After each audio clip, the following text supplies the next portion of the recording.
सभी भाइयों को राम राम। स्वागत है भाइयों एक बार फिर से आपका अपने YouTube परिवार मानव अहलावत YouTube चैनल पर। भाइयों आज बहुत ही एक ऐसी जानकारी देने का प्रयास करूंगा जो अच्छी है।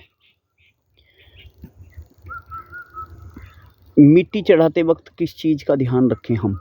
आज हम अपने एक खेत में मिट्टी चढ़ाएंगे भाइयों। ये सामने से जो गन्ना देख रहे हैं आप, ये वाला, ये 18,231 है भाइयों। ये इसके बराबर में 16,202 खड़ा है और उधर 95 वगैरह 99 वगैरह खड़ा है। ठीक है जी। तो आज हम इसमें मिट्टी चढ़ाएंगे। ये वही खेत है हमारा जिसमें आलू थे, सितंबर का बोया हुआ। तो मिट्टी चढ़ाते वक्त आपको करना क्या है, एक छोटा सा काम है भाइयों। ज़्यादा कुछ करने की आवश्यकता है नहीं है। नहीं करोगे तो नुकसान भी होगा, और कर लोगे तो बहुत हद तक नुकसान होने से बचा लोगे। क्योंकि एक माइक्रोन्यूट्रेंट्स कह सकते हो आप उसे कीटनाशक भी कह सकते हो, उसे फंजीसाइड भी कह सकते हो। आपका माइक्रोन्यूट्रेंट्स का भी काम करता है खेत में, आपके फंजीसाइड का भी काम करता है खेत में, आपके कीटनाशक का भी काम करता है खेत में। तो ऐसा एक प्रोडक्ट या ऐसी एक दवाई है, ऐसे एक फंजीसाइड अगर हम अपने खेत में लगा लेना तो भाइयों कहीं ना कहीं आने वाली जो बरसात का समय है ना, उसमें जो फंगस हमारी ज़मीन में आ रही है ना, जैसे कि आप रेड रोट मान लीजिए। रेड रोट काफ़ी मात्रा में फंगस आजकल खेतों में आ रही है। उसके बाद आप पोका बोइंग मान लीजिए। ठीक है, जैसे ही बरसात लगेगी आप देखना पोका बोइंग की क्या भरमार होगी। क्योंकि पोका बोइंग अभी भी आ रहा है कहीं। ये जो थोड़ी बारिश हुई है ना, इससे पोका बोइंग भी आ रहा है भाइयों। तो अगर आपका बचाव रेड रोट और पोका बोइंग से दोनों से हो जाए तो क्या समस्या है भाइयों। फिर ये 99 है भाइयों, जो मैं सामने से आप देख रहे हैं, ये 99 गन्ना है। तो बरसात भर हमें पछताना ना पड़े, कुछ ऐसा कर लें भाइयों। और बहुत ज़्यादा ज़रूरी है ये इस समय, तो बहुत ही ज़्यादा ज़रूरी है। क्योंकि फंगस धरती में बहुत है, और फंगस कहीं ना कहीं फंगस की जिम्मेवारी हमारी भी थी। हमने अपनी ज़मीनों में इतनी फंगस पैदा की है क्योंकि बिल्कुल ज़मीन को जोतना बंद कर दिया है, और पूरी तरह से हम दवाइयों के ऊपर आ गए, हर्बिसाइड के। जब ज़मीन जूते की नहीं है और हर्बिसाइड उसमें लगता रहेगा, जूते की है नहीं, तो फंगस कहाँ से सूखेगी। फंगस तो उसमें जस की तस पड़ी रहेगी। गन्ना काटेंगे भाइयों और बुआई कर देंगे, तुरंत बुआई कर देंगे। फरवरी में 15-10 फरवरी से लोग बुआई कर रहे हैं गन्ने की। तो क्या फ़ायदा है बताइए। अगर आप अब मार्च में भी जा कर के बुआई करें, 20-25 दिन, एक महीना उसे खेत को सुखा लें, तो फंगस इतनी नहीं आती है। लेकिन यहाँ फंगस भरमार आती है। अब वीडियो को लंबी ना करते हुए मैं आपसे सिर्फ वही बात करूँगा जिसके ऊपर वीडियो बनाई जा रही है। मतलब ऐसा क्या डालें हम अपने खाद में मिट्टी चढ़ाते वक्त जो हमारी पोका बोइंग को भी रोके और रेड रोट को भी रोके, और कहीं ना कहीं कीट को भी रोकने का काम करेगा। अगर नहीं डालोगे तो पछताना पड़ेगा भाइयों। आजकल मिट्टी चढ़ने का समय चल रहा है, बहुत किसान भाई दबादब मिट्टी चढ़ा रहे हैं, लेकिन ध्यान नहीं दे रहे इस विषय पर कि हमें क्या मेन चीज़ क्या है हमारे खेत के लिए। बस खाद तो बहुत बड़ा पेल रहे हैं, लेकिन जो भाइयों मेन पॉइंट पर नहीं जा रहे। तो वही दिखाता हूँ।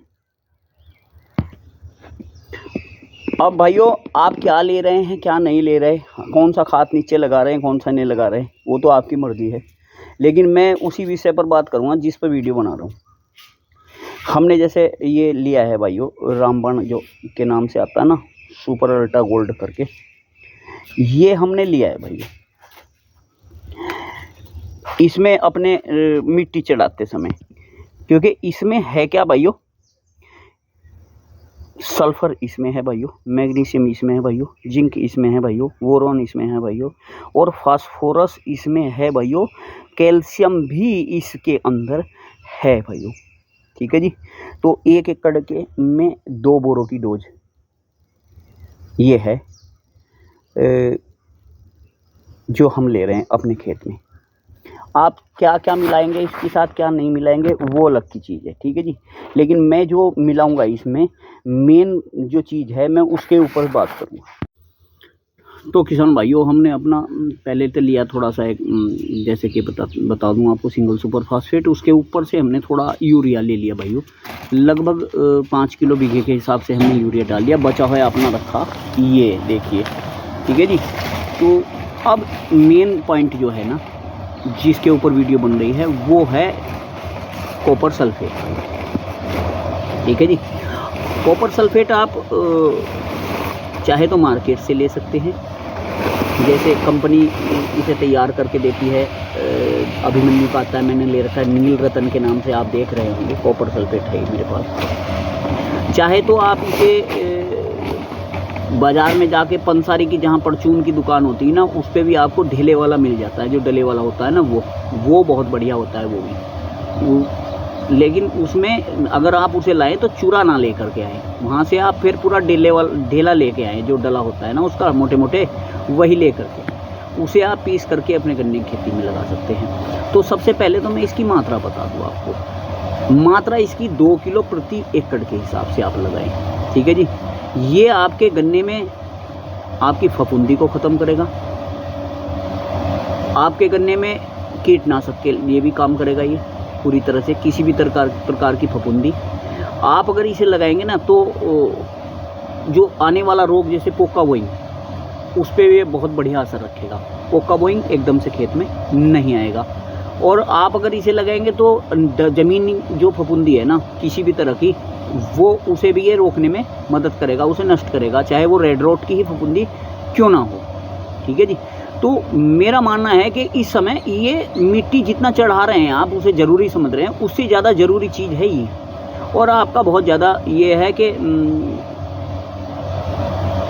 2 चीज़, अगर आप कोई भी फंजीसाइड नीचे से लगा के मार्केट में एजॉक्सिस्टोर्बिन, थायोफेनेट, मिथाइल या अन्य कोई भी आप लगाओगे, तो वो भी भाइयों 2 काम, कीटनाशक उसका काम नहीं कर पाने का, ये दोनों काम करेगा आपका।